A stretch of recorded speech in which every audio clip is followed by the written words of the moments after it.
The number of cases of swine flu in California keeps growing. Find out how you can exercise and have a good time with your kids.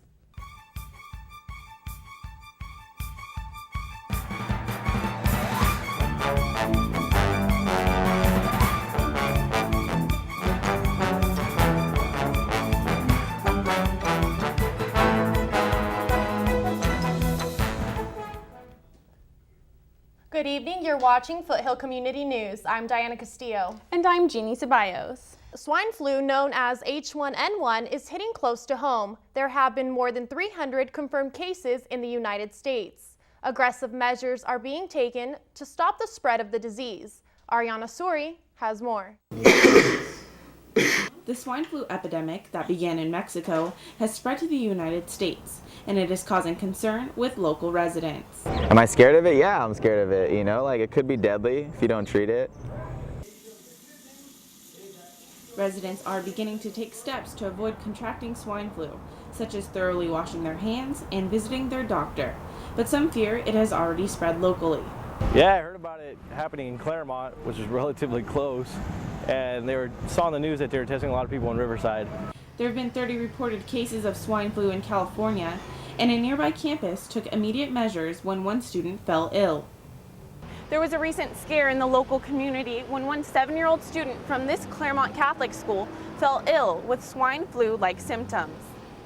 At Our Lady of the Assumption School in Claremont, classes were closed when a first grader became sick.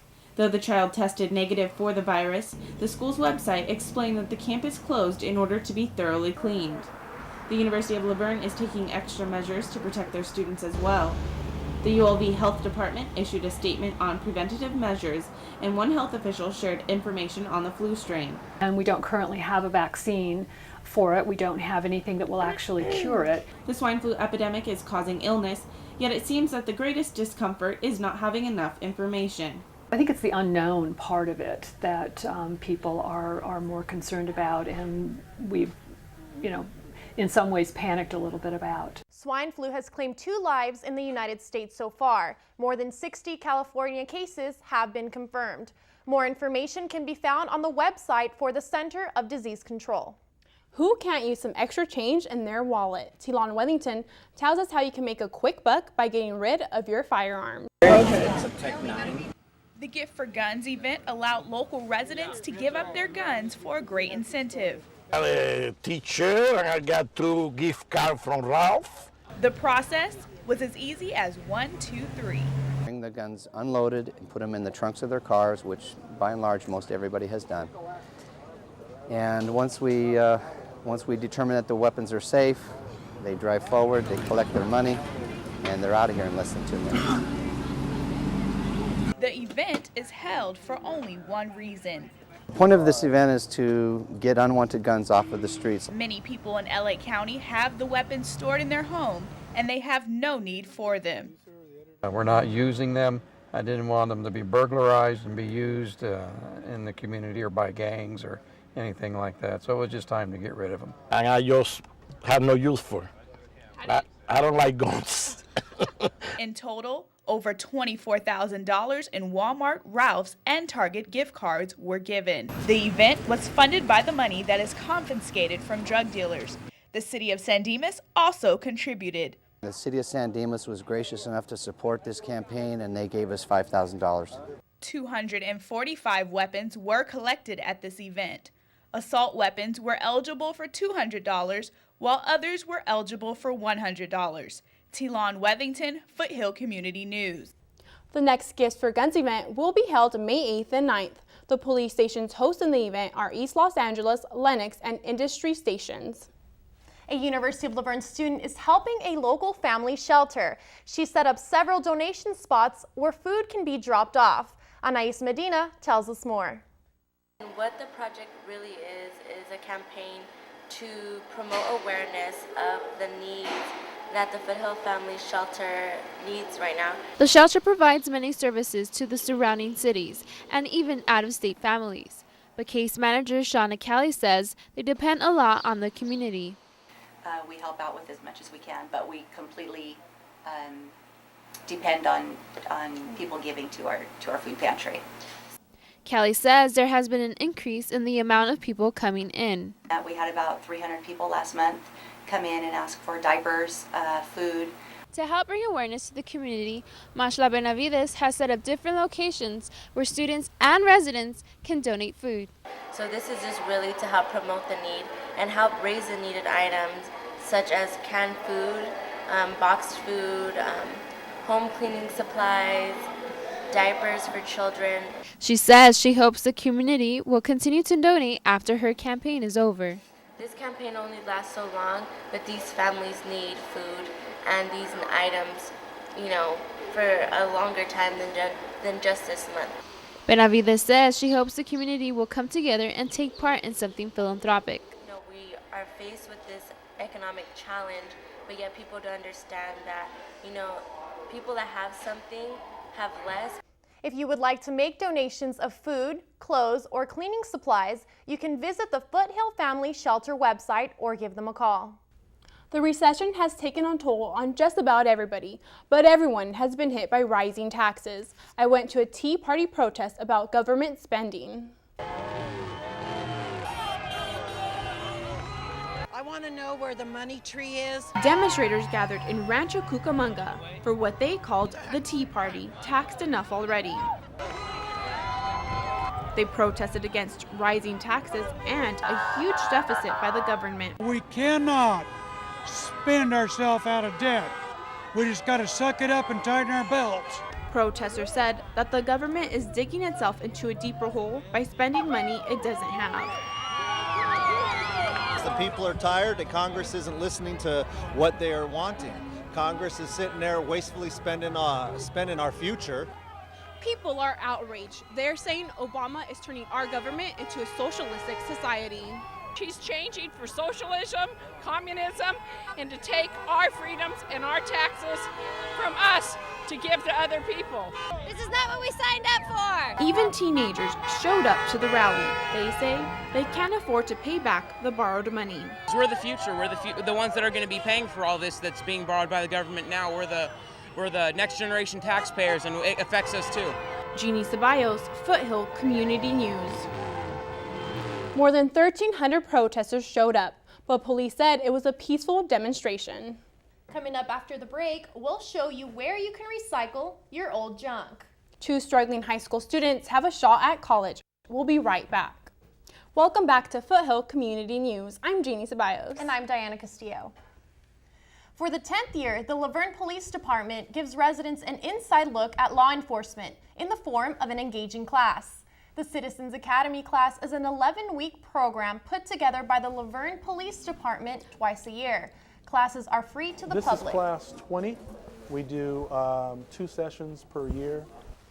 This year's topics include narcotics, criminal and traffic law.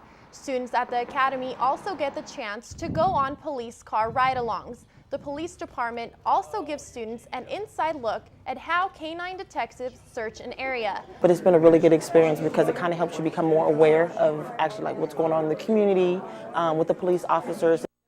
The Citizens Academy class is very informative, and if you want to get the inside scoop on law enforcement, you can sign up at the La Verne Police Department.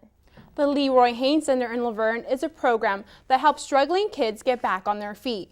I spoke to 2 students there who are heading for college. I'd be like, yeah, I'm going to go to college, yeah.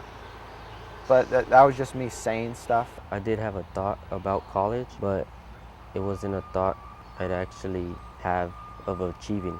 Meet James and Michael. We can't show you Michael's face for legal reasons. These 2 classmates have lived troubled home lives.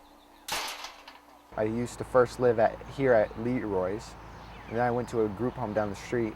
Leroy Haynes Center is a boys' home and school, and thanks to the center's program Transition to Life, things are turning around for these 2 friends. The Transition to Life program actually did help me in every part of my life.